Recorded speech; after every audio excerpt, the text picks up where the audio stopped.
అస్త్ర విద్యా ప్రదర్శన. పాండవులు కౌరవులు అస్త్రశస్త్ర విద్యాభ్యాసంలో నైపుణ్యం సాధించారు. ఒక రోజు ద్రోణుడు ధృతరాష్ట్రుని వద్దకు వెళ్లి భీష్ముడు, వ్యాసుడు, విదురుడు, శల్యుడు, కృపుడు, సోమదత్తుడు, శకునిలాంటి పెద్దల ముందు రాజకుమారుల విద్యా ప్రదర్శన ఏర్పాటు చేయమని కోరాడు. విదురుడు అందుకు సమ్మతించి విదురుని పిలిచి తగు ఏర్పాట్లు చేయమని కోరాడు. విదురుడు ప్రదర్శనశాలను నిర్మింపచేశాడు. అస్త్ర విద్యా ప్రదర్శనకు ధృతరాష్ట్రుడు గాంధారి సమేతంగా వచ్చాడు. వ్యాస మహర్షి, కృపాచార్యుడు, శల్యుడు, భీష్ముడు, సోమదత్తుడు, విదురుడు తమ ఆసనాలలో ఆసీనులయ్యారు. తేజోమయుడై ద్రోణాచార్యుడు తెల్లని వస్త్రాలతో అక్కడకు వచ్చాడు. ఆయన వెనుక పాండవులు కౌరవులు వయసు క్రమంగా వరుసగా నిలిచారు. ముందుగా రాకుమారులందరూ అస్త్రశస్త్ర ప్రదర్శన చేశారు. ఆ తరువాత భీముడు, దుర్యోధనుడు గదాయుద్ధ ప్రదర్శన ప్రారంభించి తమ నైపుణ్యం చూపించసాగారు. వారిరువురు తీవ్రంగా పోరాడుకుంటున్నారు. వారి యుద్ధాన్ని చూస్తున్న పౌరులు కావేశాలు పెంచుకుంటున్నారు. విదురుడు ధృతరాష్ట్రునికి గాంధారికి జరుగుతున్నవి వివరించి చెప్తున్నాడు. పరిస్థితి చేయి దాటుతుందని గ్రహించిన ద్రోణుడు అశ్వత్థామను భీమ, దుర్యోధన యుద్ధాన్ని ఆపించాడు.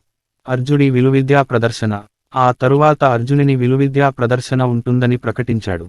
అర్జునుడు రంగప్రవేశం చేయగానే జనులు ఆనందోత్సాహాలతో జయజయ ధ్వానాలు చేయడం ప్రారంభించారు. కొడుకు ప్రయోజకుడైనందుకు కుంతీదేవి ఆనందించింది. విదురుని ద్వారా ఆ కలకలానికి కారణం తెలుసుకుని ధృతరాష్ట్రుడు గాంధారి సంతోషించారు. అర్జునుడు గురువు అనుమతి తీసుకుని ఆగ్నేయాస్త్రం, వారుణాస్త్రం, వాయవ్యాస్త్రం, మేఘాస్త్రం మొదలైనవి ప్రదర్శించాడు. ప్రజలు అర్జునిని అస్త్ర విద్యా నైపుణ్యం చూసి ఆశ్చర్యచకితులయ్యారు. ఇంతలో కర్ణుడు రంగస్థల ప్రవేశం చేశాడు. సహజ కవచకుండలాలతో ప్రకాశిస్తున్న కర్ణుని చూసి జనులు విస్మయం చెందారు. కర్ణుడి ప్రవేశం. కర్ణుడు సభామధ్యమంలో నిలబడి గురువుకు నమస్కరించి అర్జునితో అర్జున, ఈ విద్యలు ప్రదర్శించటానికి ప్రావీణ్యం అవసరం లేదు, జనం మెచ్చేలా ఈ విద్యలు నేను కూడా ప్రదర్శించగలను అన్నాడు. అది చూసి అర్జునుడు కోపించాడు. దుర్యోధనుడు సంతోషించాడు. కర్ణుడు ద్రోణుని అనుమతితో అర్జునుడు చేసిన విద్యలన్నీ ప్రదర్శించాడు.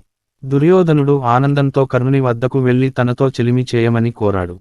కర్ణుడు అర్జునితో ద్వంద్వవిద్యా ప్రదర్శన ఏర్పాటు చేయడానికి ద్రోణుని అనుమతి కోరాడు. పిలవకుండా వచ్చినందుకు అర్జునుడు కర్ణుని ఆక్షేపించాడు. కర్ణుడు అస్త్ర విద్యా ప్రదర్శన వీరుల సొత్తు కనుక ఎవరూ పిలవనవసరం లేదని అభిప్రాయం వెలిబుచ్చాడు. దుర్యోధనుడు వెంటనే కర్ణునికి అర్జునునితో ద్వంద్వయుద్ధానికి అనుమతి ఇచ్చాడు. ఇరువురి మధ్య యుద్ధం ఘోరంగా సాగింది. ఒక సమయంలో కర్ణుడు ప్రయోగించిన పర్జన్యాస్త్రం అర్జునుని కనిపించకుండా చేయగానే కుంతీదేవి మూర్ఛపోయింది. అర్జునుడు వాయవ్యాస్త్రంతో ఆ మేఘాలను పారద్రోలాడు. కర్ణుడి రాజ్యాభిషేకం. వ్యవహారం శృతి మించుతుందని గ్రహించిన కృపాచార్యుడు ఇద్దరి మధ్య నిలిచి కర్ణ, ఇతడు పాండుసుతుడు. క్షత్రియుడు అర్జునునితో యుద్ధం చేయాలంటే నీవు నీ వంశక్రమం తల్లిదండ్రుల గురించి చెప్పాలి అన్నాడు. కర్ణుడు బదులు చెప్పలేక సిగ్గుతో తలవంచుకున్నాడు. అప్పుడు దుర్యోధనుడు ముందుకు వచ్చి కులము, శౌర్యము, అధికసేన కలవారు రాజులుగా అంగీకరింపబడతారు కనుక కర్ణుని ఇప్పుడే అంగరాజ్యానికి రాజుని చేస్తాను అని చెప్పి చెంటనే భీష్మ ధృతరాష్ట్రుల అనుమతితో రాజ్యాభిషిక్తుని చేశాడు. కర్ణుడు పొంగిపోయి ఆనందంతో నాకు నీవిచ్చిన ఈ గౌరవానికి నీకు నేను ఏమి చేయగలను అన్నాడు. దుర్యోధనుడు బదులుగా అతని స్నేహం కావాలని కోరాడు. కర్ణుడు అందుకు అంగీకరిస్తూ జీవితాంతం తన స్నేహాన్ని అందిస్తానని మాటిచ్చాడు. అప్పుడు అక్కడకు చేరిన కర్ణుని తండ్రిని చూసిన భీముడు, సూతపుత్రుడవైన నీవు రథం నడుపుకోక అర్జునునితో యుద్ధం ఎందుకు అని చులకనగా మాట్లాడాడు. అందుకు దుర్యోధనుడు, ఇంతటి తేజస్శాలి సూతకులంలో పుడతాడా? అయినా దేవతల పుట్టుక, ఋషుల పుట్టుక, నదుల పుట్టుక, వీరుల పుట్టుక ఎంచకూడదని నీకు తెలియదా? దేవేంద్రుని వజ్రాయుధం దదీచి వెన్నెముక నుండి పుట్టలేదా? పరమశివుని కుమారుడు రెల్లు పొదలలో పుట్టలేదా? మన గురువు గారు కుంభంలో పుట్టలేదా? ఉత్తమ క్షత్రియులందరూ బ్రాహ్మణులకు పుట్టలేదా? అంతవరకు ఎందుకు మీ పుట్టుకలు ఎలాంటివి? కాబట్టి కర్ణుని జన్మ గురించి యోచించ పని లేదు. అతడు ఇప్పుడు రాజు అన్నాడు. ఆలో సూర్యాస్తమయం అయింది. అంతటితో విద్యా ప్రదర్శన ముగిసింది. దుర్యోధనుడు కర్ణునితో రాజసౌధానికి వెళ్లాడు. కుంతీదేవి కర్ణుని గుర్తించినా లోకనిందకు వెరచి చెప్పలేకపోయినందుకు వేదనపడింది. గురుదక్షిణ. రాకుమారుల విద్యాప్రదర్శన పూర్తి అయింది. గురుదక్షిణ ఇచ్చే సమయం ఆసన్నమైంది. రాకుమారులంతా గురువుకు ఏమి కావాలో చెప్పమని అడిగారు. పాత పగ గుర్తుకు వచ్చిన ద్రోణుడు గర్వాంధుడైన ద్రుపదుని తెచ్చి గురు దక్షిణగా ఇవ్వమని కోరాడు. వెంటనే దుర్యోధనాదులు ద్రోణుని తీసుకుని పాంచాల దేశానికి బయలుదేరారు. దుర్యోధనాదులు ద్రుపదునితో యుద్ధం చేయడానికి ఉపక్రమించారు. వీరుడైన ద్రుపదుడు కౌరవులనందరినీ ఓడించాడు. అది చూసిన అర్జునుడు ధర్మరాజును, ద్రోణుని దూరంగా ఉంచి ద్రుపదునితో యుద్ధానికి తలపడ్డాడు. భీముడు ద్రుపదుని సైన్యాన్ని చీల్చి చెండాడాడు. అర్జునుడు ద్రుపదునితో ద్వంద్వయుద్ధం చేసి అతనిని ఓడించి రథచక్రానికి కట్టి తీసుకువచ్చి ద్రోణుని ముందు పడవేశాడు.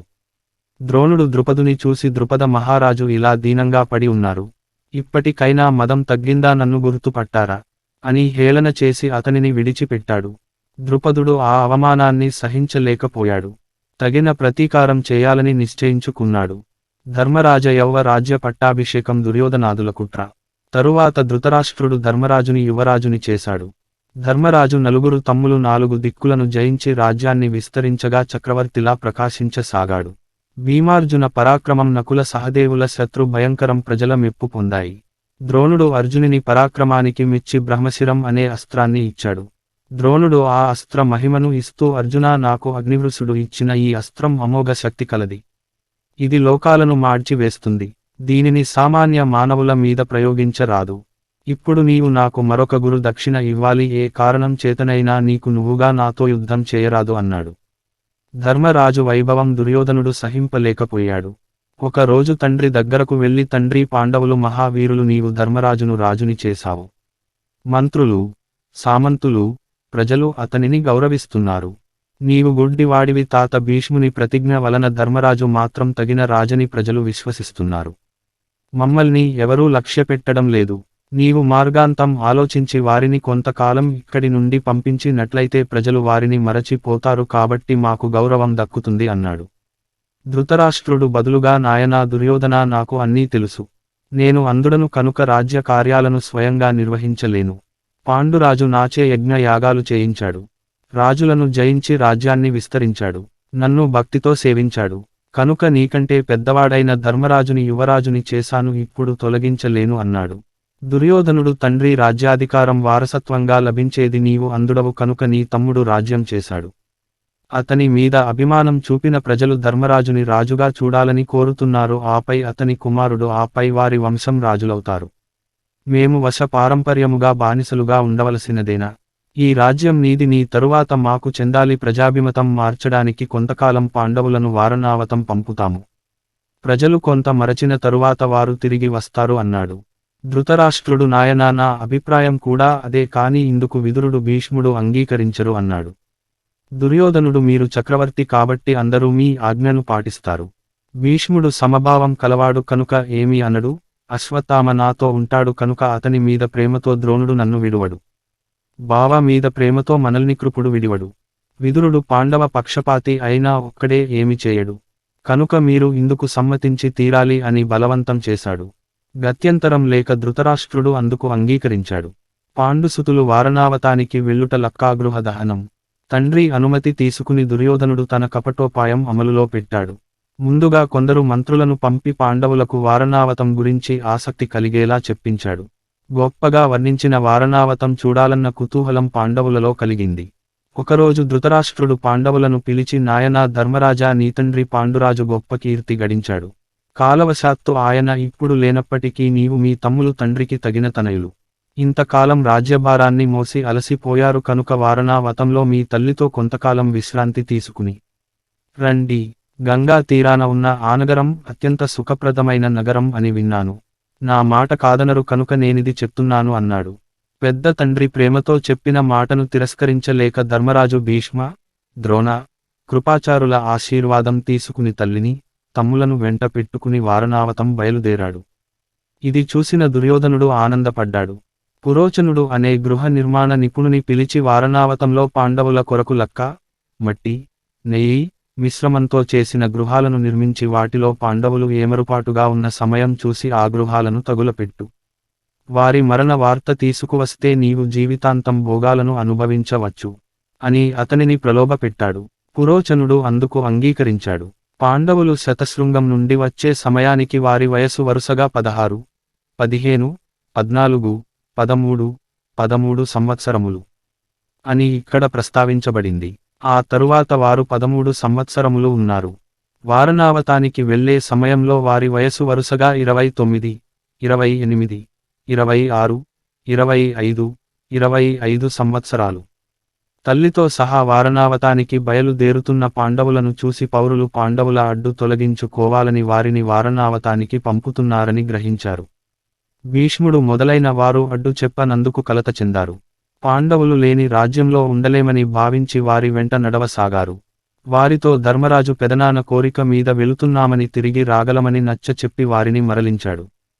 విదురుడు మాత్రం మరికొంత దూరం వారి వెంట వెళ్లి నర్మగర్భంగా కొన్ని మాటలు చెప్పాడు. తరువాత కుంతీదేవి వద్ద సెలవు తీసుకుని మరలి వెళ్ళాడు. విదురుని మాటలు అర్థం కాని కుంతీదేవి విదురుడు ఏమి చెప్పాడు అని ధర్మరాజుని అడిగింది. ధర్మరాజు తల్లితో అమ్మా విషాగ్నుల వలన అపకారం జరుగవచ్చని అప్రమత్తంగా ఉండమని చెప్పాడు. దుర్యోధనుని వెంట ఉండి అతను మనకు అపకారం తలపెడితే మనకు తెలియచేస్తానని చెప్పాడు అన్నాడు. విదురుని ప్రేమకు కుంతీతో సహా అందరూ ఆనందించారు. పాండవుల వారణావత వాసం. వారణావత ప్రజలు కుంతీదేవికి పాండవులకు ఘనంగా స్వాగతం చెప్పారు. వారి కోసం పురోచనుడు నిర్మించిన గృహాలను చూపి ఉండమన్నారు. శిల్పాచారుడైన పురోచనుని తగిన విధంగా పూజించి సత్కరించారు. పుణ్యాహ వచనం చేసి గృహప్రవేశం చేశారు. ఆ గృహాన్ని అణువణువు పరిశీలించిన ధర్మరాజుకు అందులో ఏదో కృత్రిమత్వం గోచరించింది. భీముని పిలిచి ఆగోడలను చూపి వాటి నుండి ఏదో వింత వాసన వస్తుందని చెప్పాడు. భీముడు అది చూసి అన్నయ్య వీటి నుండి లక్క, తైలం కలిపిన వాసన వస్తుంది. గృహం సమీపంలో ఆయుధాగారం ఉంది. ప్రమాదం పొంచి ఉంది అని అభిప్రాయం వెలిబుచ్చాడు. విదురుడు చెప్పిన విషాగ్నులు ఇవేనని వారికి అర్థం అయింది. అది అర్థం చేసుకున్న భీముడు ఆవేశపడి అన్నయ్య మనం ఇప్పటి వరకు ఉన్న పాత ఇంటిలో ఉండి పురోచనుని ఇంటితో తగులపడదాము అన్నాడు. ధర్మరాజు భీమునితో భీమా తొందరపడకు. విషయానికి మనకు తెలిసింది కనుక అప్రమత్తంగా ఉందాము. మనకు ఈ విషయానికి తెలిసిందని తెలిస్తే దుర్యోధనుడు పురోచనుడు వేరే ఉపాయం పన్నుతారు. అది మనకు తెలిసే అవకాశం రాకపోవచ్చు కనుక ఏమీ తెలియనట్లు ఉందాము అన్నాడు. పురోచనుడు పాండవుల సేవ నిమిత్తం ఒక బోయ వనితను నియమించాడు. ఆమెకు 5 కొడుకులు. వారంతా పాండవుల కదలికలను ఎప్పటికప్పుడు పురోచనుని చేరవేస్తున్నాడు. హస్తినలో దుర్యోధనుని కుతంత్రం తెలుసుకున్న విదురుడు ఒక మనిషిని పాండవుల వద్దకు పంపాడు. విదురుడు చెప్పిన సంకేతం చెప్పి తనను పరిచయం చేసుకున్నాడు. అతడు ధర్మరాజుతో ధర్మనందన రాబోవు కృష్ణ చతుర్దశి నాడు పురోచనుడు లక్క ఇంటిని తగుల పెట్టగలడు. కాబట్టి ఈ గృహం నుండి సొరంగ మార్గం త్రవ్వమని విదురుడు నన్ను పంపాడు అన్నాడు. ధర్మరాజు విదురుని దూరదృష్టికి ఆశ్చర్యపడి ఆ కనకుడికి అనుమతి ఇచ్చాడు. కనకుడు లక్క ఇంటి నుండి వెలుపలికి బిల మార్గం ఏర్పాటు చేశాడు. భీముడు దానిని పరిశీలించి తృప్తిపడ్డాడు. పాండవులు లక్క ఇంటి నుండి తప్పించుకునుట. నిప్పులో తగలబడిపోతున్న పాండవుల లక్క ఇల్లు. కృష్ణ చతుర్దశి నాడు కుంతీదేవి వారణావతంలోని ముత్తైదువలకు, బ్రాహ్మణులకు భోజనం పెట్టి దక్షిణలిచ్చి సత్కరించింది. ఆ రోజు రాత్రి బోయ వనిత కొడుకులతో కళ్ళు సేవించింది. అందరూ మత్తుగా నిద్రలోకి జారుకున్నారు.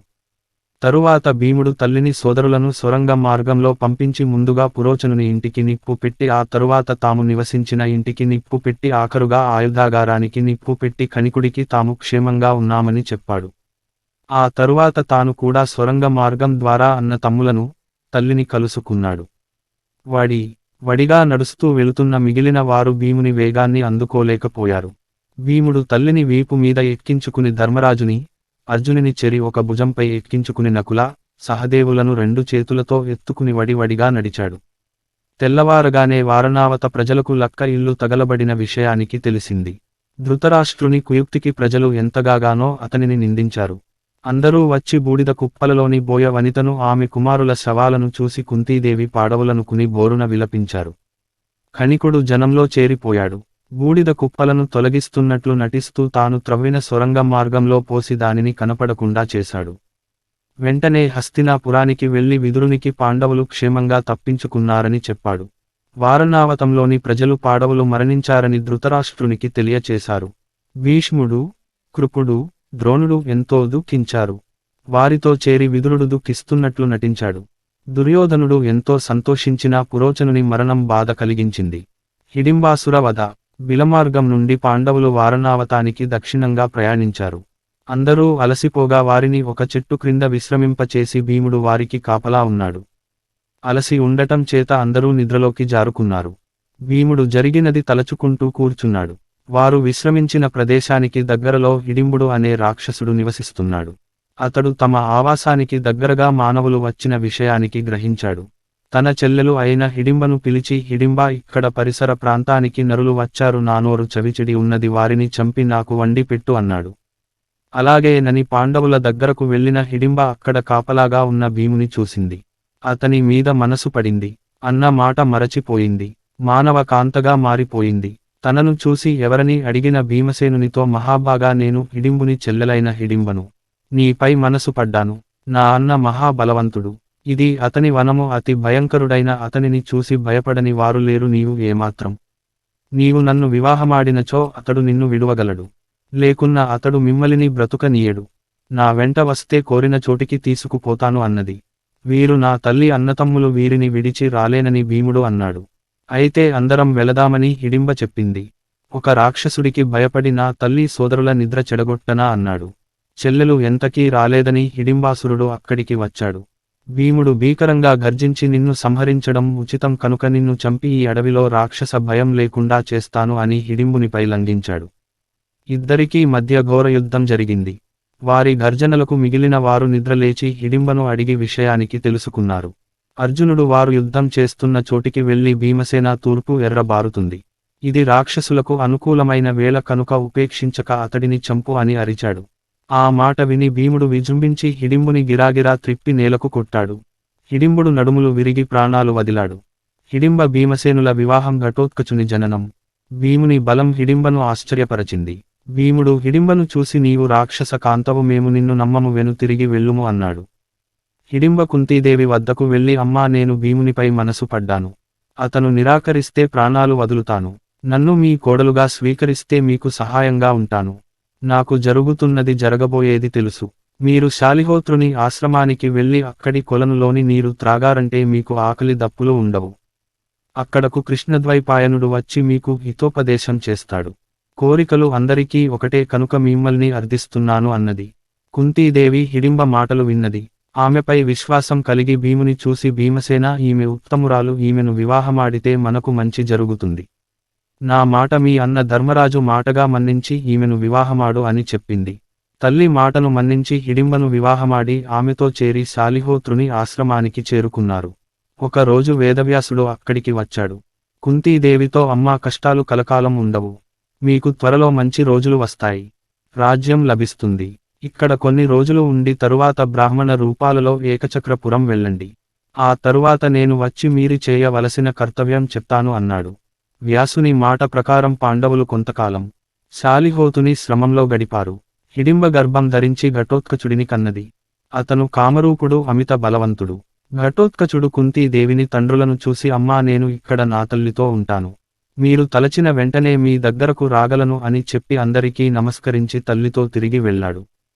ఏకచక్రపురం బకాసురవద. శాలిహోత్రుని ఆశ్రమంలో పాండవులు ధర్మశాస్త్రాలు, నీతిశాస్త్రాలు అభ్యసించారు. ఆ తరువాత వారు జింక చర్మాలు, నార చీరలు ధరించి వేద పఠనం చేస్తూ బ్రాహ్మణ వేషాలలో ఏకచక్రపురం అనే అగ్రహారం చేరారు. ఒక బ్రాహ్మణిని ఇంట్లో నివాసం ఏర్పరచుకున్నారు. పాండవులు ప్రతిరోజు మౌనంగా భిక్ష స్వీకరించి తల్లికి ఇచ్చేవారు. కుంతీదేవి ఆ భిక్షలో సగం భీమునికి పెట్టి సగం మిగిలిన నలుగురు కుమారులతో చేరి భుజిస్తూ వచ్చింది. సహృదయులు, సత్ప్రవర్తనులు అయిన వారిని చూసి అగ్రహార ప్రజలు ఆనందించారు. ఒక రోజు భీముడు ఇంట్లో ఉన్నాడు. మిగిలిన వారు భిక్ష స్వీకరించటానికి వెళ్లారు. ఆ సమయంలో ఆ ఇంటిలో రోదనలు వినపడ్డాయి. కుంతీదేవి భీమునితో భీమసేన ఈ ఇంటి వారికి ఏదో కష్టం కలిగినట్లుంది. వీరు చేసిన ఉపకారం గుర్తించడం పుణ్యం, ప్రత్యుపకారం మరింత పుణ్యం, చేసిన దానికంటే అధిక ఉపకారం చేయడం ఉత్తమ పుణ్యం అని చెప్పింది. భీమసేనుడు తల్లితో అమ్మా నీ ఆజ్ఞను నెరవేరుస్తాను. నీవు వారిని అడిగి వారికి ఏమి కష్టం వచ్చిందో చెప్పావంటే నేను వారికి ప్రత్యుపకారం చేస్తాను అన్నాడు. బ్రాహ్మణ కుటుంబం విలపించుట. కుంతీదేవితో ఆ ఇంటి యజమాని అమ్మా జననం మరణం సంయోగం వియోగం సహజమే అయినా వేదోక్తంగా వివాహం చేకున్న భార్యను కాని కన్యాదానం చేసి అత్త వారిటికి పంపవలసిన కూతురుని కాని, నాకు నా పితృలకు పిండోదకాలు ఇవ్వవలసిన నా కుమారుని కాని రాక్షసునికి ఆహారంగా పంపలేక నేనే ఆహారంగా వెళతానని చెప్పాను. అందుకు వీరు సమ్మతించక విలపిస్తున్నారు అన్నాడు. అందుకు భార్య నాదా మిమ్మల్ని వివాహమాడి సంతాన ప్రాప్తి కలిగించాను. భర్త కంటే ముందు మరణించి పుణ్యలోకాలకు వెళతాను. భర్త లేని భార్య లోకంలే అవమానాలు భరిస్తూ కష్టపడవలసి వస్తుంది. మీరు వేరు వివాహం చేసుకుని పిల్లలకు విద్యాబుద్ధులు నేర్పించి ప్రయోజకులను చేయండి.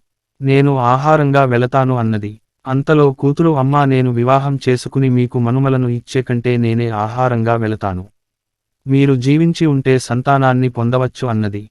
ఇంతలో చిన్నవాడైన కుమారుడు కర్ర తీసుకుని తండ్రి, నేను వెళ్ళి ఆ రాక్షసుని చంపుతానని అన్నాడు.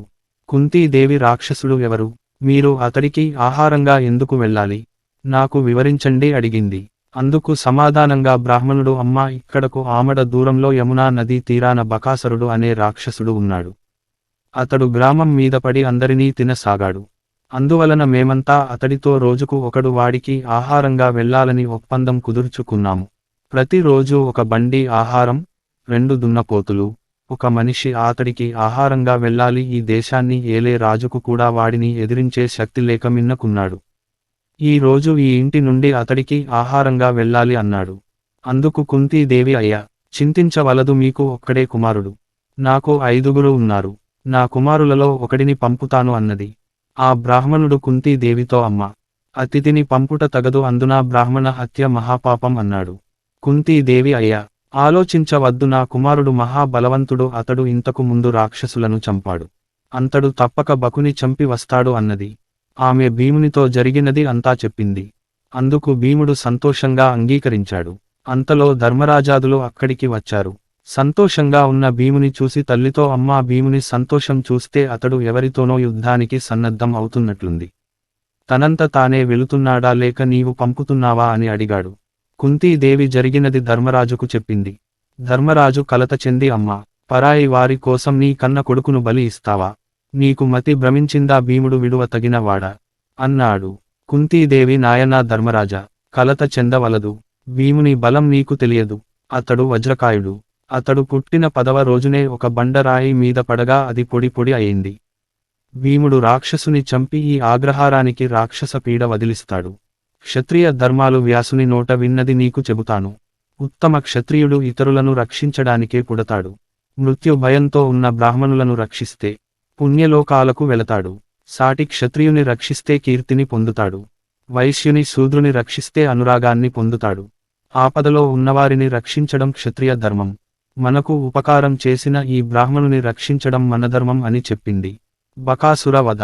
ఆ ఊరి వారంతా ఆహారం తయారు చేసి ముందుగా భీమునికి తృప్తిగా ఆహారం పెట్టి బండిని ఆహార పదార్థాలతో నింపారు. భీముడు ఆ బండిని తోలుకుంటూ యమునా తీరానికి పోయి బకాసురుని పిలువసాగాడు. అతడు రావడం ఆలస్యం కావడంతో ఆహారాన్ని తానే భుజించసాగాడు. ఆహారం ఎంతకీ దగ్గరకు రాకపోయేసరికి బకాసురుడు ఆకలితో మండి పడుతూ వెతుక్కుంటూ వచ్చాడు. అక్కడ తనకు తెచ్చిన ఆహారాన్ని భుజిస్తున్న భీమసేనుని చూసి పిడిగుద్దులు గుద్దాడు. భీమసేనునికి చీమ కుట్టినట్లయినా లేకపోవడంతో ఉక్రోషపడి పక్కనే ఉన్న చెట్టును పెరికి భీమునితో కలియబడ్డాడు. భీముడు బకాసురునితో ఘోరయుద్ధం చేసి అతడిని చంపాడు. బకాసురుని కేకలకు అతని బంధువులు పరుగున వచ్చారు. భీముని వారిని చూసి ఆ ఊరు వదిలి వెళ్ళకపోతే మీకు ఇదే గతి పడుతుందని అరిచాడు. వారు భయపడి పారిపోయారు. బకాసురుని కళేబరాన్ని ఊరి పొలిమేరలో పడవేశాడు. ఏక చక్రపుర ప్రజలు భీముని పరాక్రమాన్న